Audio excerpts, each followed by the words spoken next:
It was a bright, sunny afternoon in the bustling heart of Crimson Ridge, a city known for its vibrant streets and diverse community. But on this particular day, something shocking unfolded. A man was handcuffed in broad daylight for looking suspicious. What the officers didn't know was that the man they were arresting wasn't just any ordinary citizen. He was Judge Elijah Carter, a respected figure in the legal system. The next day, he would preside over their case, exposing a system that had failed them all. What happened next will leave you speechless. But let's start from the beginning. In the lively downtown of Crimson Ridge, Officer Daniels and Officer Ramirez patrolled the streets with an air of authority that had become their trademark. They were known for their aggressive approach, often targeting individuals they deemed out of place.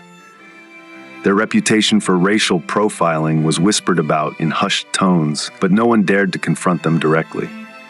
That day, their attention fell on a man who, by their standards, didn't belong. Elijah Carter, a middle-aged black man with an air of quiet confidence, stepped out of a sleek black SUV parked near the courthouse. His tailored charcoal suit, polished shoes, and leather briefcase screamed success and professionalism. Elijah exuded calmness, his every movement deliberate and purposeful. But to Daniels and Ramirez, his polished appearance wasn't a sign of respectability. It was a red flag. "Sir, stop right there," Daniels barked, his hand hovering near his holstered weapon. His voice carried a tone of authority, sharpened by prejudice. Elijah paused mid-step, turning slowly with a flicker of disbelief in his eyes. His composed face betrayed only a momentary hesitation before he responded. "Officers, is there a problem?" His voice was steady, measured, and utterly devoid of panic, a response that seemed to unsettle them. "We've had reports of a vehicle matching yours involved in a robbery nearby," Ramirez chimed in, his tone dripping with feigned concern. The accusation was baseless, plucked from thin air, but the sight of Elijah's calm demeanor seemed to provoke them further. Elijah raised an eyebrow, his voice unwavering. "That's a serious accusation. May I see the report?" Daniel's jaw tightened, irritation flashing across his face. "Hands where I can see them." "You're under arrest for obstruction of justice," he snapped, escalating the situation without cause.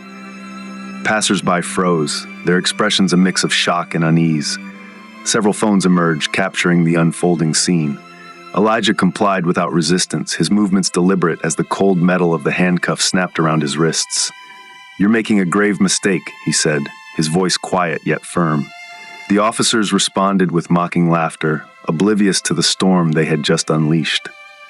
Inside the precinct, Elijah sat calmly in the holding cell, his composed demeanor a stark contrast to the chaos around him. Daniels and Ramirez, emboldened by their badges, took every opportunity to mock his silence. "Think he's some kind of big shot?" Daniels sneered, eliciting a chuckle from Ramirez. "Guess he thinks staying quiet makes him look innocent," Ramirez added with a smirk. Elijah's stoic expression remained unyielding, his silence only deepening the unease in the room. His occasional requests for a phone call were met with outright dismissal. Instead, they subjected him to hours of aimless questioning, their lines of inquiry more about exerting control than uncovering facts. Outside the precinct walls, a different story was unfolding. Videos of Elijah's arrest, recorded by bystanders, began to spread across social media. The clips captured every unjust detail, the fabricated accusations, the aggressive handling, and Elijah's dignified compliance. Outrage swelled online as activists and community leaders decried the blatant racial profiling. News anchors debated the footage, questioning the officers' motives, while hashtags demanding justice began trending. Unaware of the firestorm brewing beyond the precinct, Daniels and Ramirez reveled in their perceived triumph. To them, Elijah was just another arrest, a number to pad their statistics. The idea that they had detained someone of importance never crossed their minds. In his cell, Elijah finally broke his silence, his voice cutting through the air with quiet authority as he addressed the sergeant on duty. "I need to contact my office.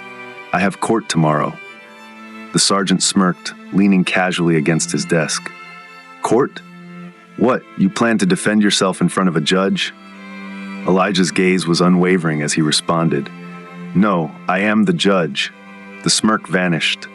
Silence filled the room, punctuated by the clatter of a keyboard as the sergeant frantically checked the database. His face paled as the truth appeared on the screen. Elijah Carter, Justice of the Peace, presiding judge at Crimson Ridge Municipal Court. The weight of their mistake began to sink in, and panic spread like wildfire through the precinct. The storm they had unleashed was about to turn against them. The next morning, the courtroom buzzed with anticipation. Journalists jostled for space, their cameras trained on the entrance. Community members, many of whom had watched Elijah's unjust arrest unfold online, filled the gallery, their faces a mix of outrage and curiosity.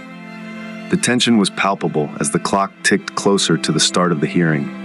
When Elijah entered the courtroom, the room fell silent. Dressed in his judicial robe, he walked with measured confidence, his presence commanding respect.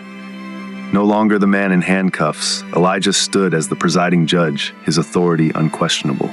He took his seat at the bench, his gaze sweeping the room, lingering momentarily on the two men who had arrested him. Daniels and Ramirez entered moments later, their usual bravado replaced by evident discomfort.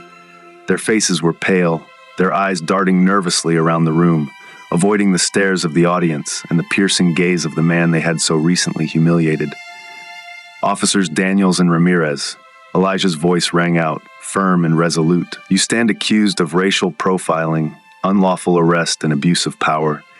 Do you have anything to say in your defense? The officers fumbled for words, their responses disjointed and unconvincing. They tried to justify their actions with weak excuses, claiming they were following protocol and acting on a report, but their defenses crumbled under the weight of evidence.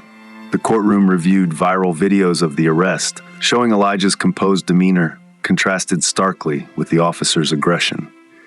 Witness testimonies described the fabricated accusations and excessive force. And then there was Elijah's impeccable record, a justice of the peace with years of dedicated service to the community.